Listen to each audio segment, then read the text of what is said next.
Jadi sindroma metabolik itu didefinisikan oleh WHO sebagai kondisi patologis yang ditandai dengan obesitas, resistensi insulin, hipertensi, hiperlipidemia, dan rasio pinggang panggul yang besar. Ya. Metabolic syndrome dapat ditegakkan jika terdapat 3 atau lebih kriteria yang disebutkan di atas. Jadi memang sindroma metabolik itu ada beberapa definisi, ya. Ada yang menurut WHO, ada yang menurut National Cholesterol Education Program atau sering disebut ATP3, ada yang menurut IDF. Ya, semuanya mirip sebetulnya dan merefer pada patofisiologi yang sama, yaitu obesitas dan resistensi insulin. Obesitas di sini adalah obesitas sentral. Ya. Nah, ini berdasarkan klasifikasi NCEP ATP3, sindrom metabolik ditegakkan diagnosisnya jika 3 atau lebih dari 5 kriteria berikut ini terpenuhi.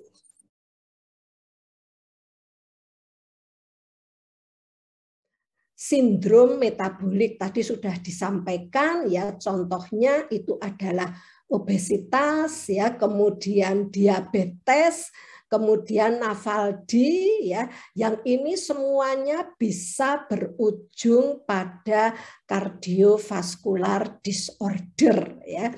Jadi ini semua ternyata, ya, ada kaitannya dengan gut microbiota yang mengalami dysbiosis, bahwa pentingnya kita menjaga eubiosis atau normobiosis atau mikrobiota dalam kondisi balance, seimbang, ya. Nah, tentu saja kalau kita ingin gut microbiota kita dalam kondisi seimbang, ya, salah satu cara itu tentu saja, kalau ini karena ada topik probiotiknya, yaitu dengan, ya, probiotik treatment ini tadi. Kalau dalam bentuk pangan fungsional, ya, konsumsilah setiap hari, ya. Jadi sekali lagi probiotik ini manfaat utamanya adalah menjaga keseimbangan gut microbiota. Mikrobiota dalam kondisi seimbang ini akan menekan terjadinya dysbiosis dan tentu saja, ya, organ-organ yang lain juga akan terbantu, ya, terdukung kesehatannya, ya.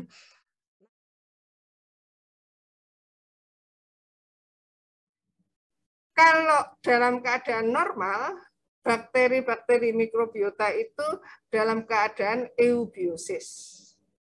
Ya, eubiosis bisa kita lihat, ya, terjadi homeostatik metabolit. Terus intinya epitelium usus itu dipelihara tight junction integrity-nya. Kelihatan, ya, ini bonekanya. Bonekanya gandengan erat. Ya, itu yang normal gitu. Tapi kalau kita banyak makan high fat dan low fiber diet, terjadinya adalah dysbiosis. Dysbiosis, buntutnya tight junction-nya akan merenggang. Ya, tight junction-nya akan merenggang sehingga banyak protein-protein atau polisakarid yang masuk ke sirkulasi. Nah, ini. Jadi ada LPS masuk sirkulasi, ya kan? Kemudian lari ke liver, meningkatkan disposisi lemak di liver. Kemudian terjadi kronik inflamasi di liver, di adipos tisu, jaringan lemak. Kemudian terjadi dislipidemi, dan insulin resisten, dan meningkatkan risiko aterosklerosis dan cardiovascular disease. Nah, ini gambar yang eubiosis, tight junction-nya itu masih bagus, ya. Tapi yang dysbiosis ini akibatnya macam-macam. Ada fat storage adenosis tissue inflamasi, ada fatty acid metabolism inflamasi, ada insulin sekresinya terganggu, ada inflamasi di pankreas ya insulin resisten, diferensiasi dari preadipositnya terganggu, kemudian platelet hyperactivity, reaktif oksigen spesies, kolesterol metabolis, bile salt synthesis inflammation, dan macrophage activation. Hati-hati ya, ada bile salt synthesis yang terganggu.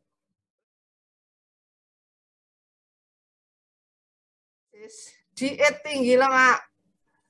Siapa yang masih suka diet tinggi lemak dan rendah serat menginduksi dysbiosis usus yang dapat menyebabkan integritas usus terganggu dan membuat epitel usus lebih permisif terhadap satu secondary bile acid sehingga penyimpanan lemak terganggu, terjadi inflamasi jaringan lemak, metabolit triptofan, sekresi insulinnya terganggu, lipopolisakarid, resistensi insulin dan inflamasinya terjadi resistensi insulin dan inflamasi ya, trimetilamin N oxide, hiperaktivitas platelet dan aktivasi makrofas serta reaktif oksigen spesies yang terganggu.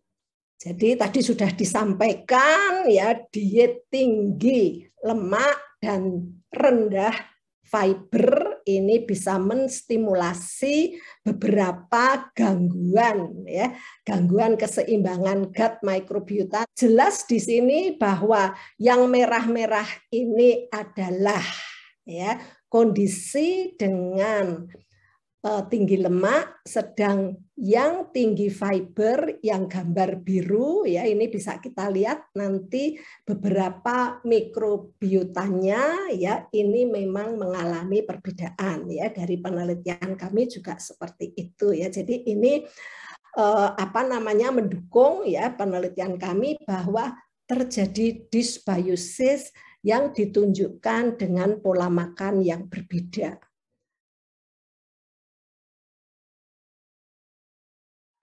Di tahun 2015 ya review yang lain menyampaikan ya bahwa probiotik ini bisa digunakan sebagai complementary treatment ya. Jadi tidak yang utama tetapi ya ini sebagai tambahan ya untuk mengatasi metabolic disorder.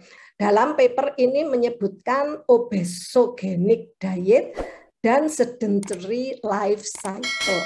Ya, ini yang memicu dysbiosis. Bahwa dysbiosis ini akan memicu beberapa kondisi yang kurang menguntungkan. Nah, karena di sini kaitannya dengan dysbiosis bahwa terjadi ya komposisi gut microbiota yang berubah ya.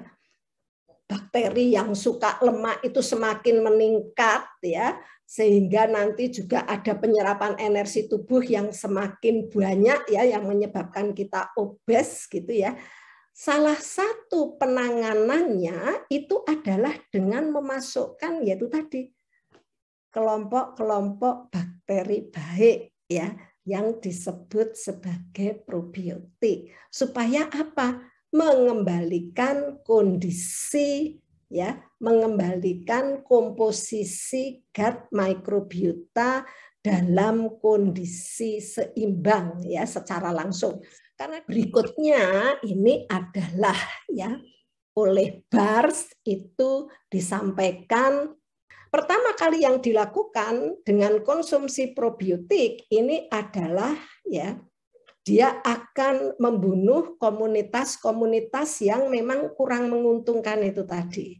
Ya, sehingga biasanya disebutkan probiotik itu mampu mengembalikan kondisi seimbang. Tapi ingat bahwa probiotik ini memang sudah dipilih, ya, sudah dipilih, sudah di-screening, mempunyai kemampuan tersebut. Jadi kami berpendapat bahwa dengan mengonsumsi bakteri probiotik ini memang bakteri-bakteri yang lain, bakteri baik yang lainnya itu akan meningkat populasinya. Kalau sudah meningkat, kondisi usus sehat, ya, mukosa ini juga akan terlindungi, ya, translokasi LPS yang menyebabkan endotoksemia itu juga dapat dicegah. Nah ini, ya, terjadi, ya, barier lah, ya, barier usus ini menjadi sehat, ya, sehingga toksin-toksin yang dihasilkan oleh bakteri-bakteri pembusuk ini tidak mudah masuk ke dalam atau melakukan translokasi ke darah. Nah, ini adalah kesehatan ususnya. Namun memang di sini disebutkan beberapa bakteri itu mampu menghasilkan short chain fatty acid, yang ternyata short chain fatty acid ini juga sangat penting di dalam kesehatan usus, ya, karena mampu menstimulasi, ya, sistem imun dan sebagainya, ya. Jadi ini paper ini, ya, ditulis tahun 15, ya, dilakukan di salah satu university di England, ya. Tujuan dari penelitian ini untuk mengetahui, ya, apakah suplementasi probiotik, ya, Lactobacillus casei sirota ini dapat mencegah resistensi insulin yang diinduksi oleh diet. Ya, ini menarik sekali ini penelitian ini, ya. Jadi ada 17 subjek, ini separuh diminta untuk mengonsumsi susu fermentasi, ya, LCS, ya. Ini probiotik strainnya itu namanya strain sirota, ya, sehingga sering disebut Lactobacillus casei sirota strain, ya, LCS. Nah, ini dibagi dua kelompok, ya, secara random. Sebagian itu mengonsumsi susu fermentasi, ya, mengonsumsi selama 4 minggu. 3 minggu pertama ini diet normal. Baru 1 minggu terakhir itu diminta untuk semuanya, ya, semua kelompok itu mengonsumsi diet tinggi lemak, ya, dan juga tinggi energi. Nah, hasilnya bagaimana, ya? Hasil setelah tadi, ya, 3 minggu konsumsi susu dilanjut 1 minggu konsumsi susu, tapi yang minggu terakhir itu dua-duanya diminta untuk diet lemak dan diet energi tinggi. Ternyata ini, ya, untuk yang LCS group ini insulin sensitivity index-nya itu bisa terjaga. Sedang yang tadi, ya, kelompok placebo yang selama 4 minggu itu tidak mengonsumsi, ya, susu fermentasi LCS, ini terjadi penurunan insulin sensitivity index secara signifikan. Tadi juga sudah disampaikan bahwa high fat food ini kemudian oleh kelompok-kelompok mikrobiota usus yang kurang menguntungkan ini, ya, akan dimetabolisme, ya, menjadi trimetylamina N oksida yang selanjutnya masuk liver ini oleh enzim MFO3 ini akan menjadi dari trimetilamin ini akan menjadi, ya, trimetylamina N oksida, dan ini nanti akan menyebabkan plak, ya, plak. Nah, ini terus kemudian menjadi merupakan salah satu penyebab penyakit jantung. Nah, ini peneliti ini juga menyampaikan apakah konsumsi Lactobacillus casei strain sirota ini mampu untuk menjaga ini tadi terjadinya plak, ya. Nah, kalau, ya, dengan hewan tikus itu memang, ya, dari tikus itu sudah dibuktikan bahwa, ya, probiotik itu dapat mencegah terjadinya plak, ya, plak ini yang menyebabkan penyakit jantung. Tapi untuk pada manusia ini memang ternyata perlu studi lanjutan ya. Jadi biasanya kan untuk menjelaskan suatu mekanisme itu peneliti menggunakan tikus ya, tetapi khusus untuk mencegah terjadinya atherosclerosis ini masih diperlukan studi lanjut untuk pada manusia. Nah, mikrobiota yang hanya bakteri kecil-kecil ya di dalam usus, tapi mempertahankan integritas epitelium dari usus, jangan disepelekan. Ya, kalau itu ditekuni, diminum setiap hari, integritas ususnya membaik. Probiotik memang dapat digunakan untuk membantu mengatasi sindrom metabolik.